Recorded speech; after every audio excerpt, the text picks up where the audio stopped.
j'ai envie d'exprimer mes recherches, surtout les recherches qui sont des recherches également collectives, parce que comme j'ai dit ce matin, nous avons un groupe de travail qui est composé par des chercheurs, des jeunes chercheurs et des doctorants sur l'éco-critique, sur l'écologie et la littérature, et sur le CAIR maintenant. Et donc on a vraiment avancé ensemble depuis 2013. Et je crois fortement à l'intercollectivité de la recherche, l'interconnexion, d'une recherche qui serait co-créatrice, une recherche collective dans laquelle le chercheur individuel peut s'inscrire.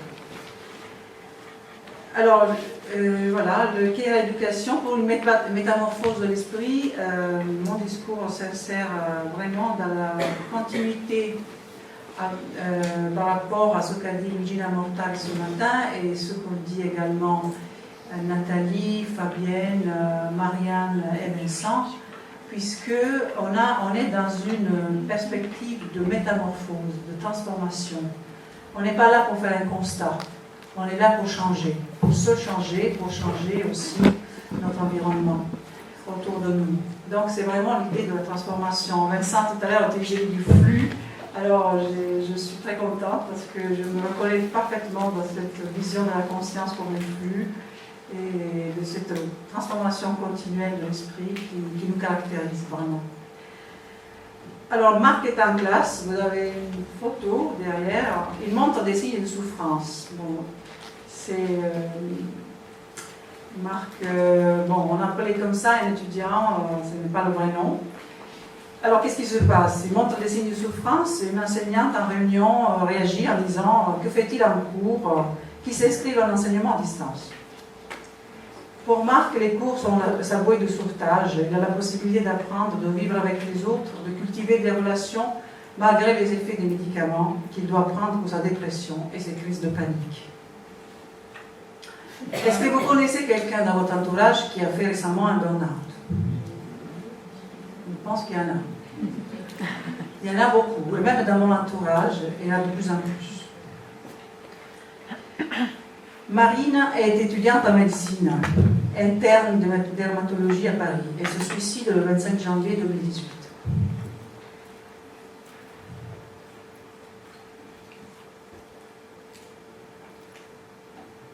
Au début du mois d'octobre, une autre étudiante, Céline, se suicide. Elle est inscrite en Éloi.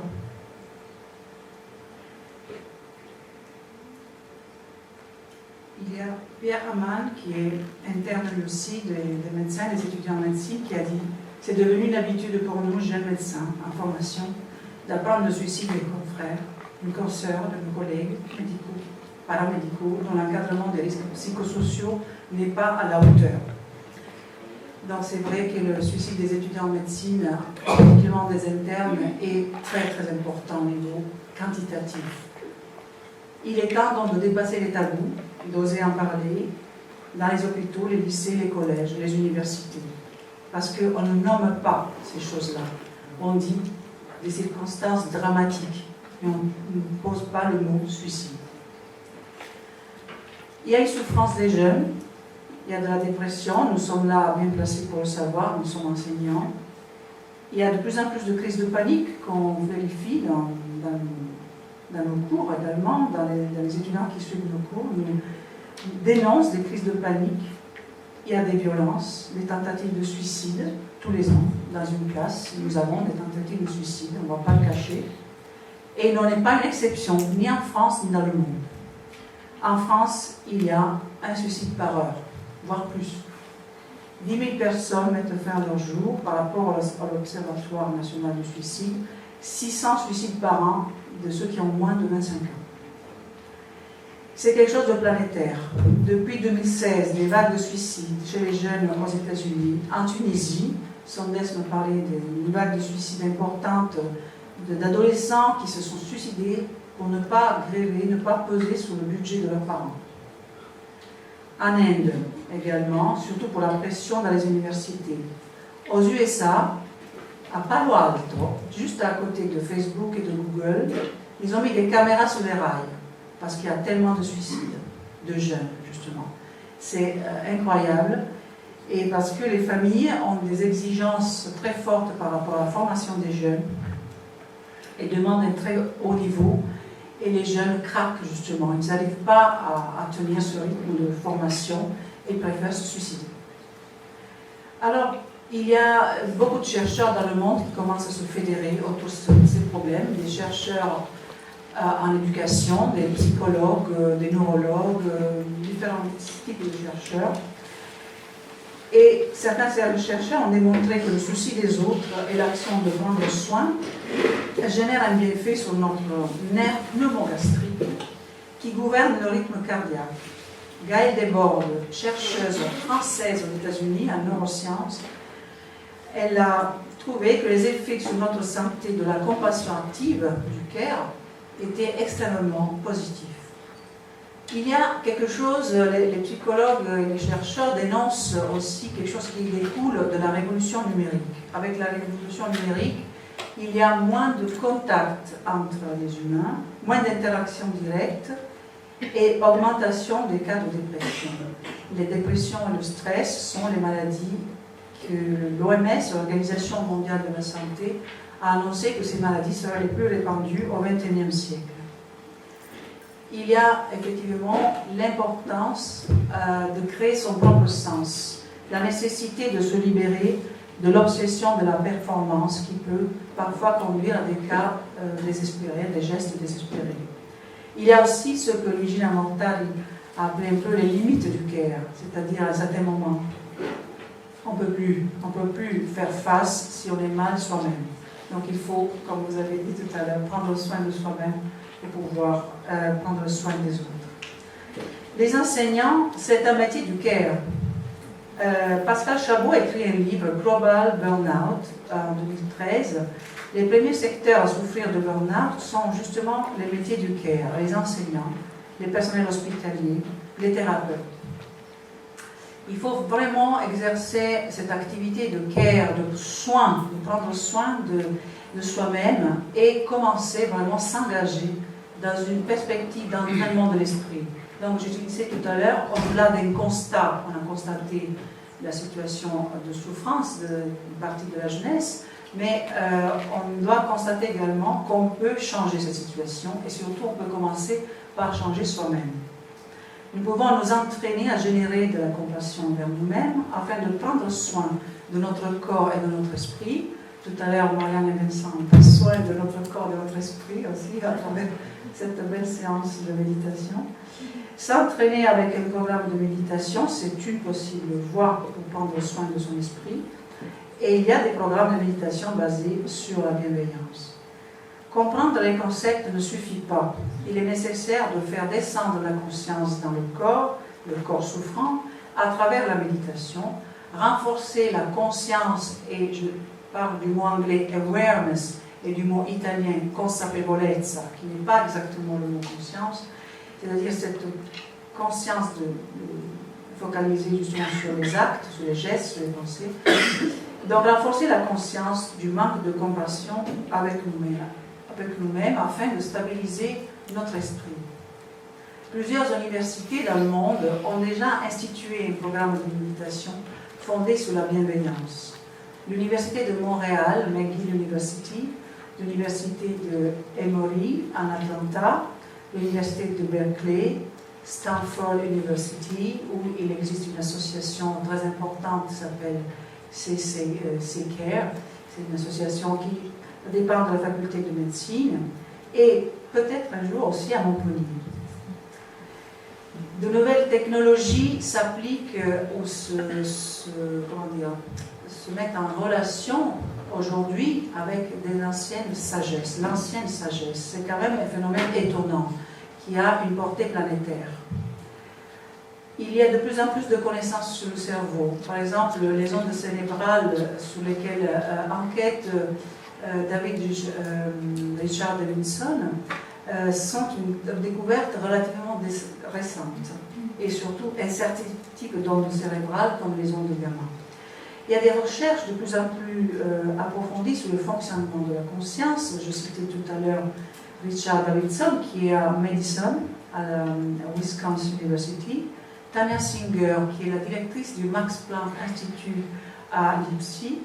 L'Institut Mandela Life, qui œuvre en Europe et dans le monde entier. L'Université de Pise, où on a justement une formation, un master sur la mindfulness, qui a aussi souscrit, cette université, une convention avec un centre de méditation. Et donc, à travers cette mindfulness, les psychologues cliniciens de l'université soignent la dépression et la bipolarité et le stress. L'Université de Strasbourg, Elena Gege a ce matin cité Lutz, justement, de l'Université de Strasbourg, où on travaille effectivement sur le mindfulness. Et il y a de plus en plus d'études de neurologues basées sur l'IRM fonctionnel, c'est-à-dire une résonance magnétique qui peut regarder dans votre cerveau les zones qui sont activées.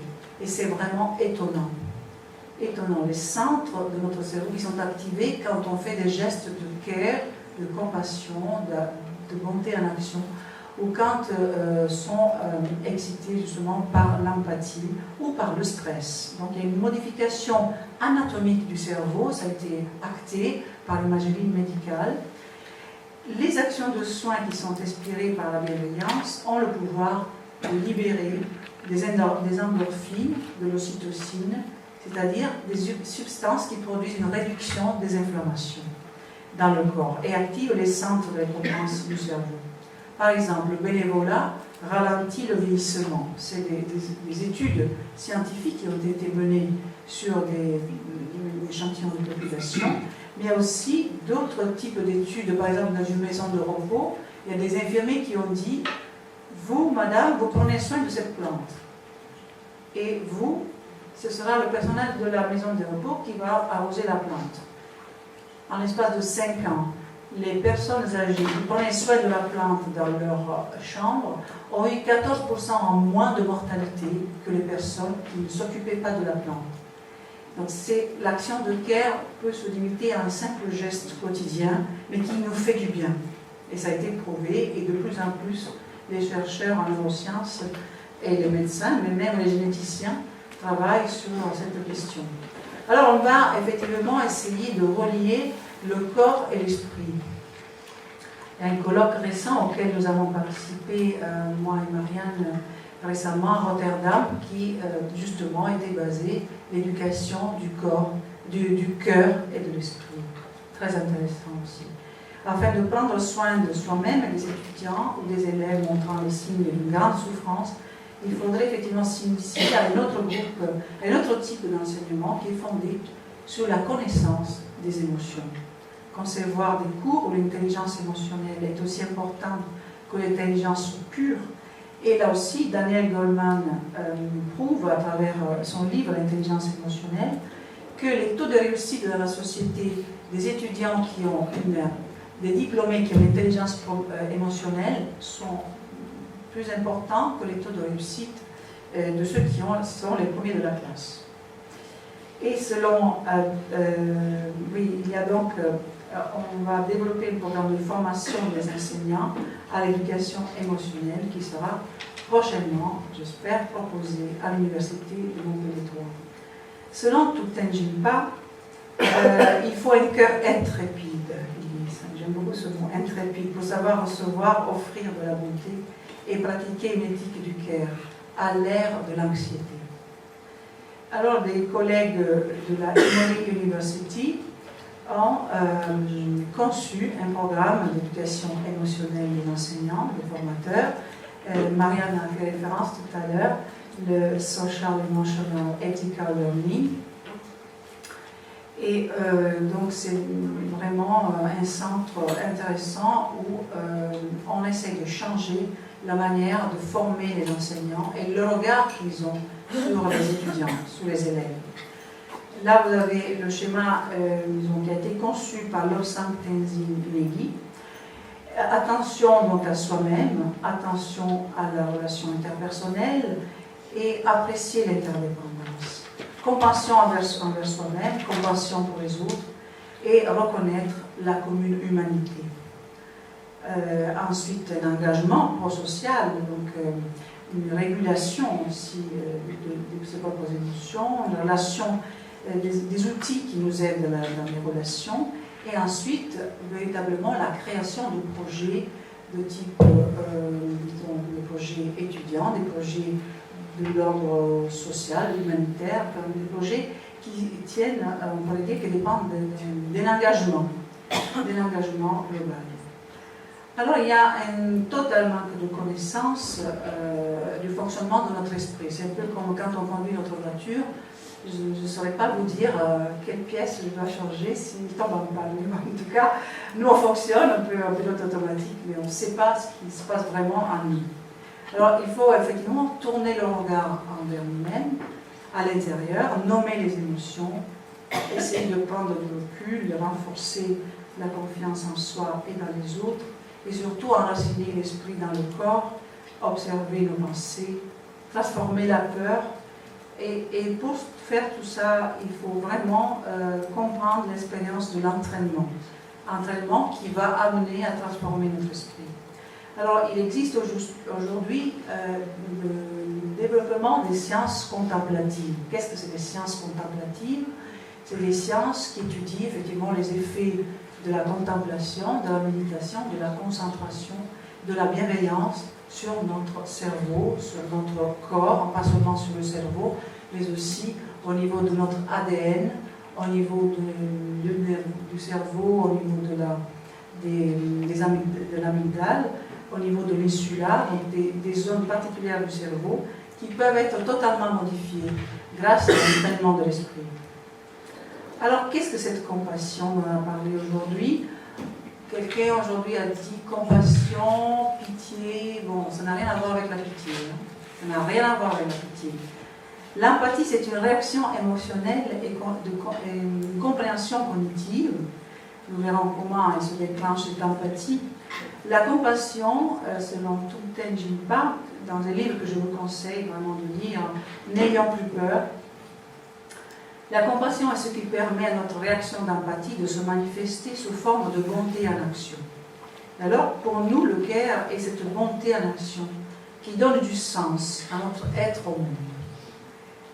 Il y a une critique en Italie, par exemple, du buonisme. Ce n'est pas la mode d'être gentil. La gentillesse est souvent moquée, souvent dérisoire. Eh bien non, ce n'est pas du tout dérisoire, il faut la prendre très au sérieux. Vous voyez les études sur la bienveillance et la longévité. Les neurologues sont là pour prendre très au sérieux cet engagement dans les expériences du care et de la compassion. Alors là, un personnage que vous connaissez peut-être. Sympathique. Hein? Alors, entraîner notre esprit à la bienveillance. Comme un sportif, comme un musicien, grâce à la neuroplasticité, nous mettons en place de nouveaux chemins neuronaux. C'est très important. Parce que les chemins neuronaux, c'est nous qui pouvons les créer, les recréer, les reformer, afin de transformer nos habitudes. Tu dois apprendre à désapprendre, selon le grand maître Yoda. Le care, alors le care, pourquoi on voudrait amener le care en classe? Ce serait bien quand même. L'activité d'attention, de sollicitude en classe, qui est déjà là, hein, beaucoup d'enseignants pratiquent déjà ce care en action, on va rien découvrir de nouveau. Mais c'est juste pour approfondir, pour voir comment exercer cette activité sans trop nous épuiser aussi. Alors il faudrait mettre en place un entraînement à la compassion et à l'empathie, puisque ces entraînements sont très porteurs. Tout à l'heure, Nathalie et Fabienne ont parlé de ces questions vives de l'actualité. Et c'est tout à fait une manière d'entraîner l'esprit à se focaliser sur des questions d'actualité et à créer des nouveaux chemins, de nouveaux noyaux de sens qui font sens pour l'élève, justement, qui créent des situations extrêmement positives et de responsabilité. Alors, le neurologue italien, Rizzolatti, nous alerte sur une sorte d'épidémie d'autisme. On ne devrait pas parler d'épidémie, puisque l'épidémie, l'autisme ne se répand pas comme une épidémie, mais en même temps les chiffres sont très alarmantes. Donc ce neurologue et son équipe ont vérifié cette augmentation des cas d'autisme chez les jeunes enfants, à la lumière des neurones miroirs. Quelqu'un parmi vous en ce moment a entendu parler des neurones miroirs, et on va voir comment ça fonctionne. Dans les années 80-90, un groupe de chercheurs à Parme ont trouvé ces neurones miroirs en travaillant sur le comportement des singes, un peu par hasard. Ils ont découvert donc que ce cerveau du singe réagissait non seulement quand l'animal prenait un fruit, mais aussi quand le chercheur prenait le fruit, comme si c'était lui-même qui le prenait. Et là, on va peut-être voir un petit extrait de vidéo qui nous montre comment fonctionnent ces neurones miroirs, si importants pour l'entraînement et pour comprendre l'apprentissage également.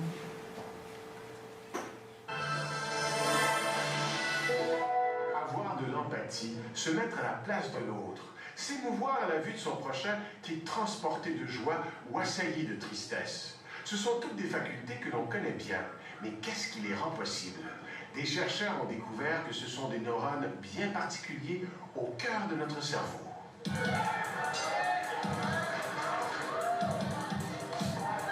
Un événement sportif. Dans l'arène, les boxeurs combattent. Les spectateurs, eux, regardent captivés par l'action. Ils vivent chaque coup que donne ou que reçoit leur favori. Pour cela, des neurones s'allument dans leur cerveau. Ce sont les neurones miroirs. Ils leur permettent de se connecter au spectacle, de s'imaginer à la place des boxeurs et de partager leurs défaites ou leurs victoires.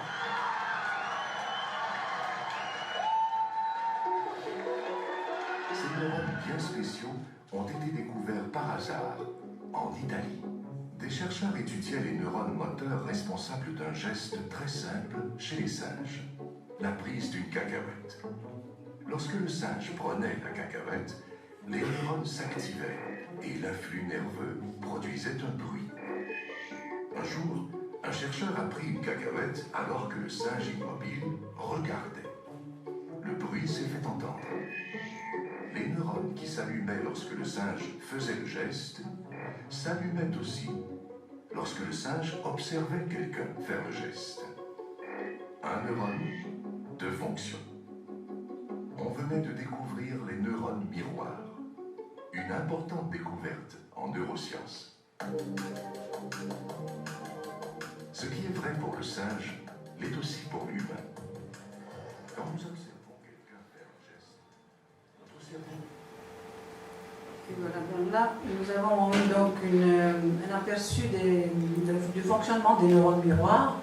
Cette découverte va sûrement changer, est en train déjà de changer beaucoup de choses. Par exemple, dans la critique littéraire, il y a des chercheurs en Italie et en Angleterre qui étudient l'effet de la lecture sur notre imaginaire et donc sur notre cerveau et sur notre conscience.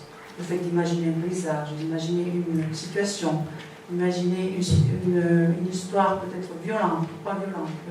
Il y a vraiment un impact très fort de cette imagination, de cette figuration qui est à l'intérieur de notre conscience.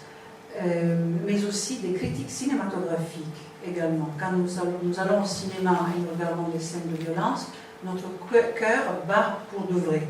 Ce n'est pas de la fiction. Donc il y a un impact très fort sur notre cerveau, sur notre corps. Et donc ces neurones miroirs activent d'emblée des nerfs. Même une personne qui est sur le fauteuil roulant et qui regarde des matchs de foot, des capteurs ont été mis sur ces nerfs et les nerfs sont activés. Donc c'est comme si il jouait un match de foot mais en simulation. Et ça nous montre combien les êtres humains et les animaux, les êtres vivants sont reliés, à tel point que ce que l'autre ressent, je le ressens. Mais vraiment, au niveau des synapses, au niveau des signaux qui passent dans le canot, on pourrait dire, de nos nerfs. C'est vraiment étonnant. Alors, effectivement, on pourrait appliquer cette théorie des neurones miroirs à la critique d'art, par exemple. Si dans une classe, nous allons aborder la question du commentaire de tableau, vous avez un détail, une magnifique fresque de Giotto à Padoue, justement la Cappella degli Scrovegni, la Nativité. Et bien ici, je suis en classe, je commente ce tableau. Déjà, on a un effet miroir entre la maman et l'enfant.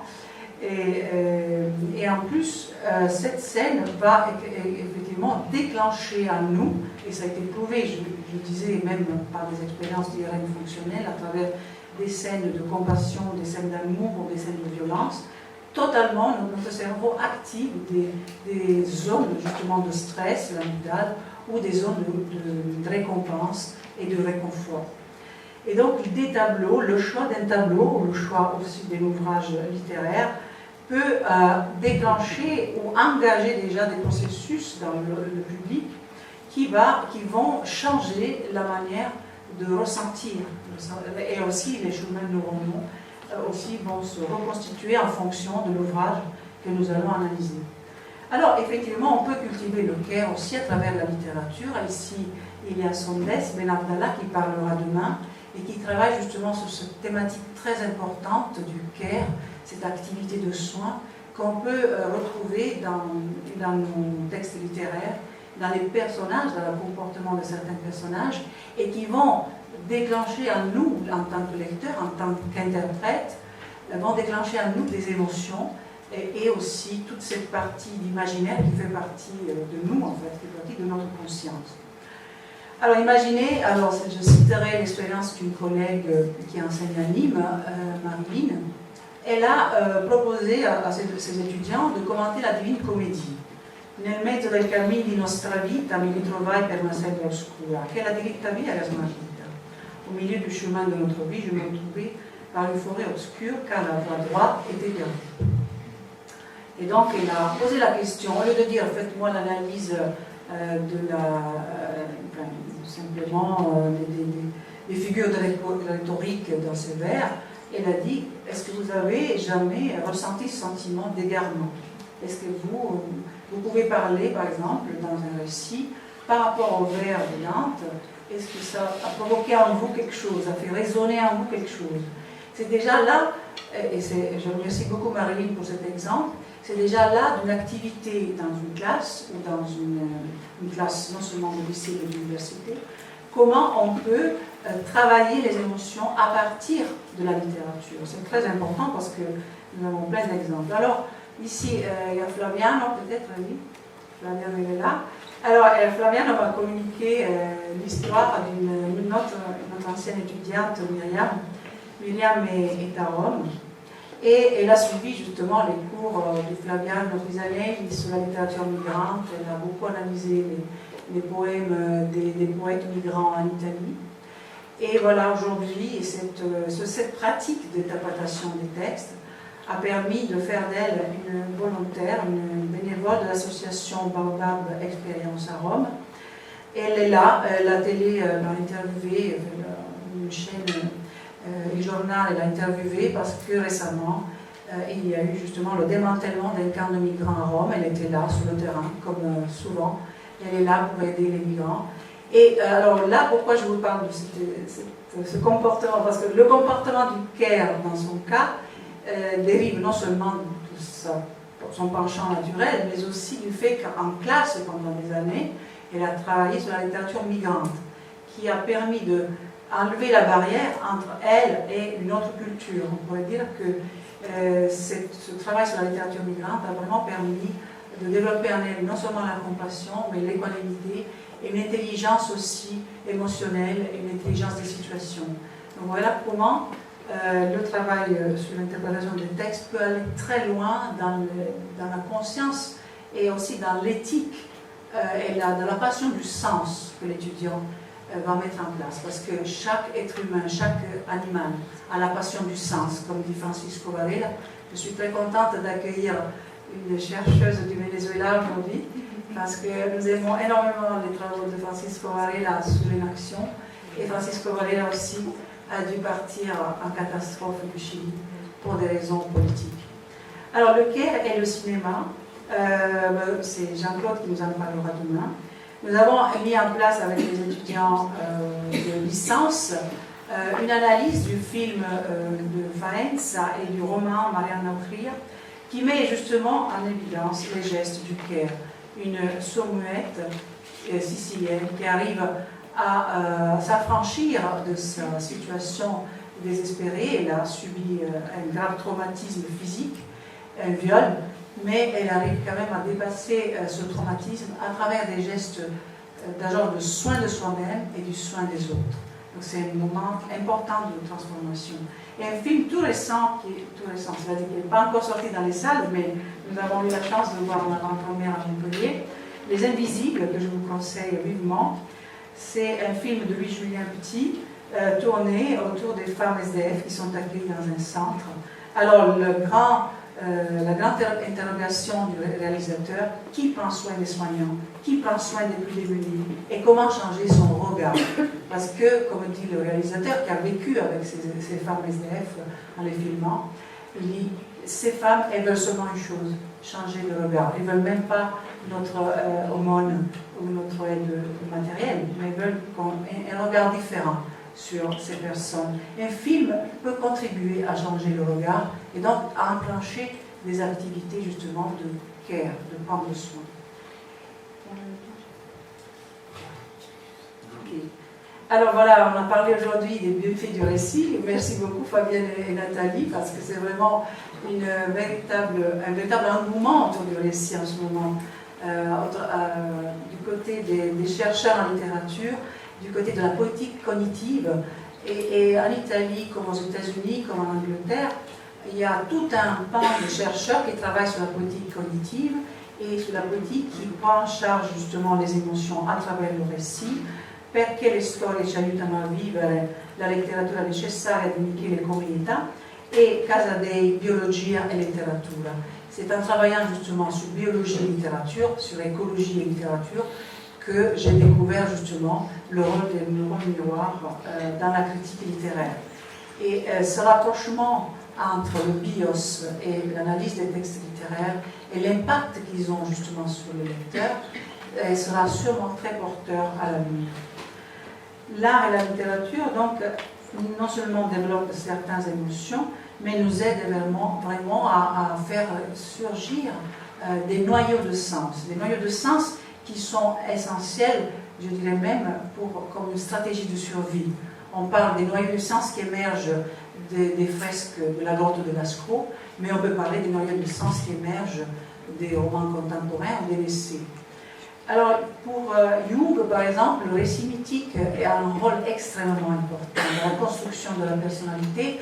Comme vous savez, mythos signifie récit, mais ce récit nous permet non seulement de voir une expérience, de lire un récit, mais nous permet de le vivre et de le revivre.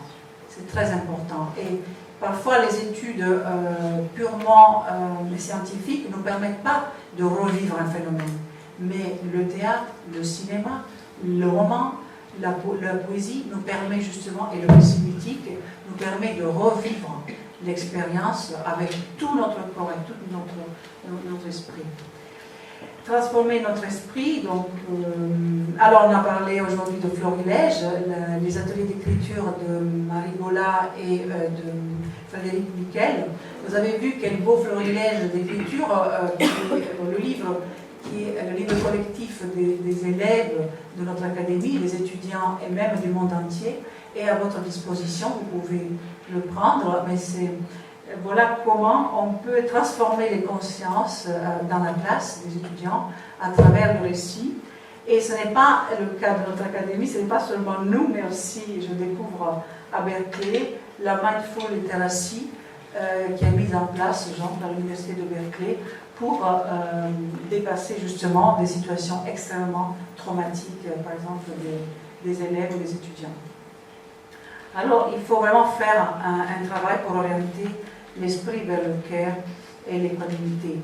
On met en place aujourd'hui, à plusieurs niveaux, Marianne et Vincent nous en ont déjà parlé, un véritable dialogue entre Orient et Occident. C'est un dialogue qui n'est pas tout à fait nouveau, hein. Même si on pense à notre religion la plus répandue en Occident, pour l'instant, le christianisme, il vient d'Orient, c'est une religion qui vient d'Orient. Si on pense à la Renaissance, si on pense à la civilisation gréco-latine, les latins ont bénéficié justement de la philosophie grecque et de l'art grec. Bref, il y avait toujours un dialogue Orient-Occident. Et un dialogue qui continue et s'approfondit de plus en plus parce que justement les thérapeutes, les psychologues, les neurologues, les professeurs, les enseignants, les formateurs puisent en Orient une sagesse et des pratiques aussi qui peuvent nous aider pour arrêter cette ère de l'anxiété, pour transformer notre esprit en fonction de ces pratiques ancestrales, ces pratiques très anciennes. Et je souligne, il est très important de revenir au texte fondateur. Comme on revient à un texte de Platon, et je cite Platon dans le texte, je ferai une discrimination si je dis non, Siddhartha Gautama n'est pas un philosophe, Socrate oui. C'est une discrimination de type culturel. Et donc, je ne vais pas faire cette discrimination. S'il y a l'équivalent des dialogues de Platon pourrait être certains sutras qu'on trouve en Inde, parce que Siddhartha Gautama n'ont pas écrit, mais il s'agit d'un langage philosophique qu'il faut appréhender avec des moyens scientifiques, avec des concepts fondamentaux comme Smriti, Samadhi, Prajna et d'autres textes fondamentaux. On ne peut pas prendre ces concepts et les traiter de manière un peu superficielle. Il faut vraiment les faire retentir en nous, comme on fait retentir la philosophie de Socrate, de Platon ou d'Héraclite ou d'autres philosophes occidentaux. Donc avec le postmodernisme, on a dépassé totalement le côté un peu dévorateur de l'Occident qui veut absolument transformer, assimiler tout ce qui est différent de lui. Non, il faut aussi rendre hommage à cette philosophie indo-tibétaine, et non seulement au Japon, en Chine, au Vietnam, des très très grands philosophes et poètes ont écrit des textes magnifiques qui nous aident totalement à vivre et à appliquer ces concepts philosophiques aujourd'hui. Alors voilà un peu le schéma que je vous propose. Bon, c'est pas très difficile, c'est plutôt intuitif. Et on peut établir des gestes de care autour de nous dans des cercles de plus en plus vastes, du moi à la famille ou à nos cercles d'amis, et de la famille à la société, et de la société à l'environnement, en étant de plus en plus conscient de l'environnement non humain. Le Dalai Lama a effectivement dit « Je n'ai jamais rencontré quelqu'un qui me soit un étranger ». Alors, Thich Nhat Hanh a été déjà cité par Marianne, et qui nous invite justement à sortir de la coquille étroite de notre petit moi. Il est l'auteur, co-auteur de Un prof heureux peut changer le monde, auquel Marianne également a participé. C'est un ouvrage que les étudiants peuvent trouver à la bibliothèque de la BU, mais c'est un ouvrage qui demande des pratiques très intéressantes qu'on peut mettre, on peut pratiquer couramment dans la classe des pratiques qui sont dans ce livre. Et un livre également sur notre planète Terre, ce monde et tout ce que nous avons. Alors oui, vivre l'inter-être, c'est une manière nouvelle, on pourrait dire pas nouvelle. On peut vivre l'inter-être, c'est-à-dire cette interdépendance entre nous et le monde non humain, entre nous et les autres. On peut vivre cet inter-être et le vivre à chaque instant, à travers des pratiques. Par exemple, à travers la Deep Time Walk, c'est le professeur Stephen Harding, un géologue, qui en Angleterre met en place cette promenade que beaucoup de géographes pourraient mettre en place, le mettent déjà en place peut-être, et qui consiste vraiment à se promener dans la nature en respirant et en écoutant la respiration de la terre-mère à travers le vent ou d'autres phénomènes. L'autre exemple, c'est manger en pleine conscience. D'où vient l'élément que je mange, la carotte? Elle vient justement des nuages, du paysan, du soleil, et tout le cosmos est dans ce que nous mangeons. Soigner l'esprit, guérir la terre, c'est le titre d'un livre très intéressant de Michel-Maxime Heger, où il y a une relation très étroite entre le changement de la conscience et le changement climatique. Et voilà comment certaines personnes peuvent se soigner justement dans la nature avec une relation renforcée avec ce lien brisé avec la nature. retrouver donc ces liens qui libèrent. David Abraham aussi, c'est un auteur très important qui a mis en exergue l'importance du monde and human world, un monde plus qu'humain quantitativement, qualitativement, c'est-à-dire le monde non humain. Et nous ignorons souvent qu'il y a des hirondelles au-dessus des arbres, ou même le ciment qui est sous nos pieds est vivant. Alors, nous cultivons ce lien d'interdépendance et du care, nous le cultivons à travers aussi la recherche, puisque nos doctorants, il y a aussi Romano Souma ici, Sondes, Ben Abdallah, ont fait un livre justement sur les écrivains italiens qui sont engagés pour renforcer ce lien de l'intérêt, pour renforcer ce lien avec notre environnement, parce que l'environnement, c'est aussi en nous. Et alors, nous avons toute une série d'auteurs que je vous conseille, Botte, Pugno, De Luca, Leo Grande, Sant'Angelo, Argentina. Demain, Maddalena nous parlera de Sant'Angelo, mais même la recherche en littérature peut renforcer nos liens avec la planète, peut renforcer notre activité de compassion active à travers le care. Et puis, il y a aussi parmi vous des acteurs en herbe, on pourrait dire, qui ont participé à la mise en scène, à la création de spectacles théâtrales. Je pilote une action IDEFI, Initiative d'Excellence à Formation Innovante, et nous avons justement mis en scène, avec Sarah Maddalena et les étudiants de licence, les auteurs justement qui parlent de l'environnement, qui parlent de l'action de care justement dans la société, en impliquant une réflexion sur l'écologie sociale et l'écologie environnementale.